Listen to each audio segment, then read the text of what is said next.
Bueno, nosotros le vamos a hablar acerca de lo que es el tema 3, que es la antropometría. Los integrantes son Gómez Rebolledo Juan Luis, Bucio Mendoza Belén y su servidora Ascuaga Arendeche María Fernanda. Bueno, principalmente vamos a hablar acerca del subtema 3.1, que es el concepto de la antropometría. Bueno, para comenzar, el término antropometría proviene del griego antropos, que significa hombre, y métricos, que significa medida, y trata del estudio cuantitativo de las características físicas del hombre.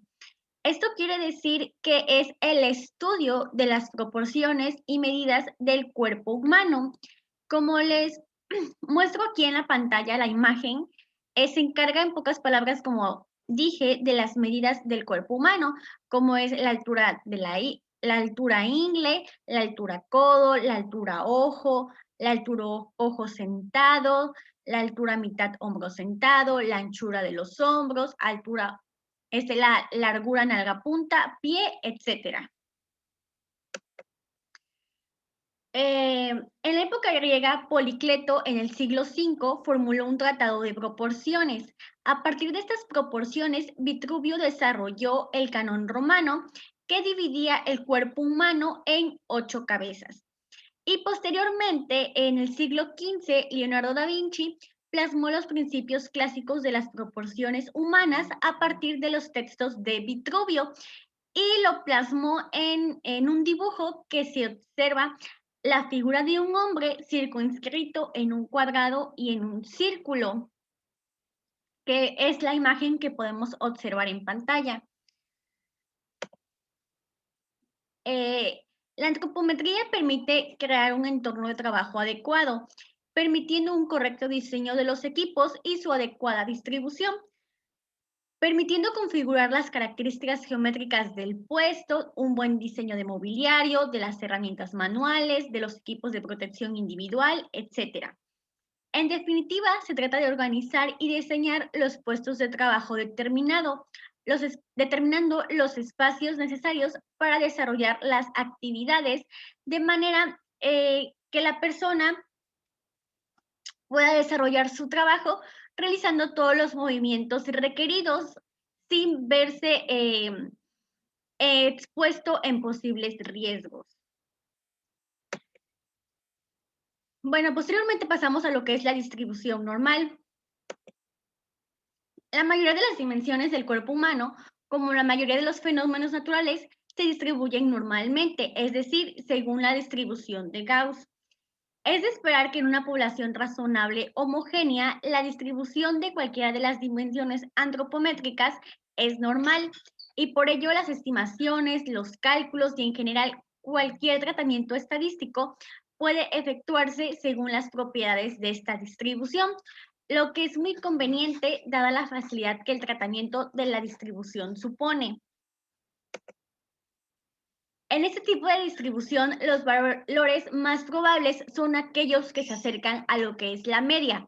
Y conforme nos separamos de ella, estas van decreciendo, ya sea de derecha e izquierda, o sea, van decreciendo en ambos lados. Posteriormente, la representación gráfica de los datos antropométricos sigue la curva normal, también conocida como la campana de Gauss. La campana de Gauss la podemos observar en pantalla. Justamente a la mitad de esta campana encontramos lo que es la media y los valores van decreciendo de igual manera. Por ejemplo, aquí encontramos la media y en ambos tenemos 150, en ambos 250, en ambos 350 y así sucesivamente.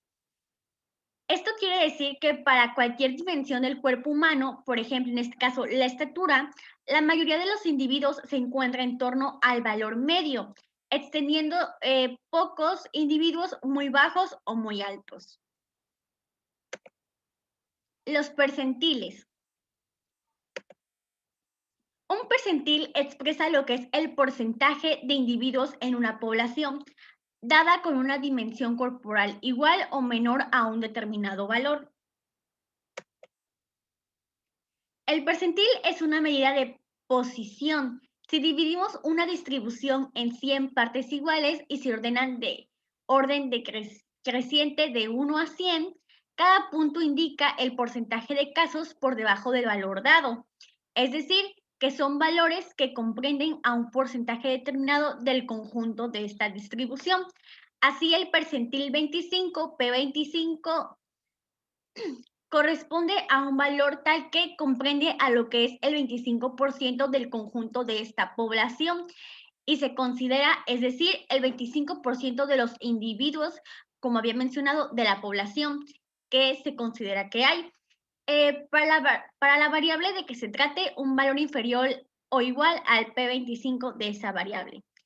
Como es de esperar, el P50 corresponde, en pocas palabras, a la mediana de la población si la distribución de normal es pura. En este caso, como había mencionado, el P25 corresponde al 25% de la población. En este caso, el P50 ya corresponde al 50% de la población dada. Por ejemplo, cuando nos referimos a la talla y hablamos del P5, este corresponde a un individuo de talla pequeña y quiere decir que solo el 5% de la población tiene esa talla o menos. Si nos referimos nuevamente al P50, lo que decimos es que por debajo de ese valor se encuentra la mitad de la población, mientras que cuando hablamos de P95, se está diciendo que por debajo de ese punto está situado el 95% de la población, es decir, ya casi toda la población.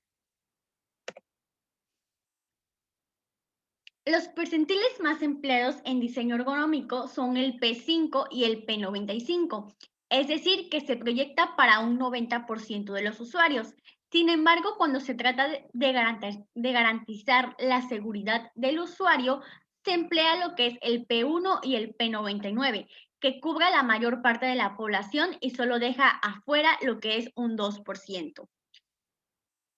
Normalmente se utiliza el P5 para los alcances y dimensiones externas, mientras que para las dimensiones internas se utiliza lo que es el P95, con la finalidad de que quepan todas las personas de mayor tamaño.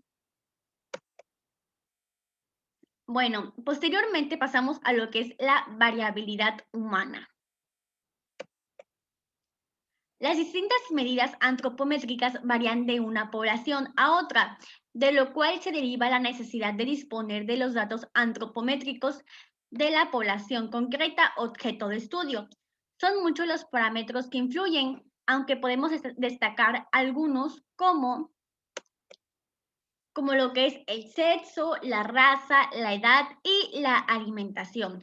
Bueno, principalmente en el sexo. Establece diferencias en prácticamente todas las dimensiones corporales, ya sean las dimensiones longitudinales en los varones, son mayores obviamente al de las mujeres, lo que puede representar hasta un 20% de diferencia. Es decir, cuando queremos medir, en este caso, las proporciones del cuerpo humano, obviamente, ya sea hombre o mujer, tenemos pues diferentes medidas, ya que los hombres a lo mejor son, bueno, son un poco más toscos, las mujeres somos como un poco más, eh, ¿cómo se puede decir? Más delgaditas, no somos como que tan anchas de los hombros. En cambio, los hombres sí, entonces esto puede representar un 20% de diferencia. Posteriormente es la raza. Las características físicas y diferencias entre los distintos grupos étnicos están determinadas por los aspectos genéticos, alimenticios, ambientales, entre otros. Posteriormente es la edad. Sus efectos están relacionados con la fisiología propia del ser humano. Bueno, aquí yo había pues investigado que creo que cuando llegas a los 50 años siendo hombre, dicen que tu estatura disminuye. No sé cómo puede ser eso posible, pero sí. Y, por ejemplo, en este caso de las mujeres, se puede decir que se desarrollan un poco antes que los hombres. Posteriormente llegan a su estatura máxima antes que los hombres. Y los hombres, obviamente, al transcurrir el tiempo, creo que la pubertad en hombres termina como a los veintitantos años, entonces es probable que este siga, en pocas palabras, creciendo de estatura. Y a esto nos referimos con la edad. Posteriormente, la alimentación. Se ha demostrado que una correcta alimentación y la ausencia de graves enfermedades en la infancia contribuye al desarrollo del cuerpo. Bueno, por otra parte, se ha de tener en cuenta que también podemos hablar de la variabilidad al referirnos a un solo individuo. Es decir, el hecho de que un individuo pertenezca a un determinado percentil, en este caso P50 de altura, por ejemplo, no quiere decir necesariamente que sus demás medidas antropométricas vayan a pertenecer al citado percentil, es decir, estas pueden variar, puesto que no siempre guardamos las proporciones. Por ello, cada dimensión debe considerarse independiente de las demás y ser aplicada en donde no es necesario. Planos de referencia del cuerpo humano. Bueno, los planos de referencia son superficies planas imaginarias que dividen el cuerpo en dos partes y que permiten describir la ubicación y localización de las distintas partes y órganos del cuerpo humano. Estos planos son de gran utilidad en el estudio de las posturas de trabajo y en la determinación de los ángulos articulares. En general se tienen en cuenta tres planos rectangulares que se cortan en el centro de la gravedad del sujeto o la persona. Bueno, principalmente tenemos el primero, que es el plano sagital medio, que es una superficie vertical que pasa exactamente por la mitad del cuerpo, dividiéndolo en dos mitades simétricas, ya sea derecha o izquierda. El segundo es el plano frontal o coronal.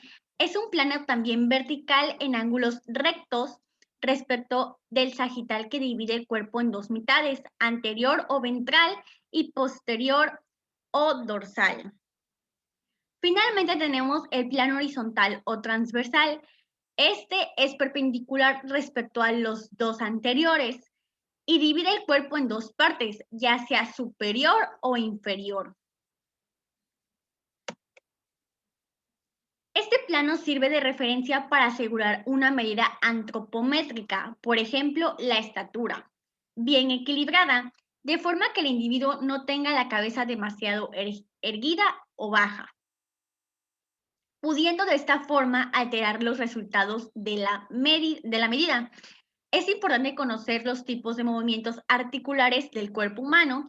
En general, se nombran atendiendo a la desviación que se efectúa con relación al plano de referencia o a la posición neutral. Medidas de los datos antropométricos.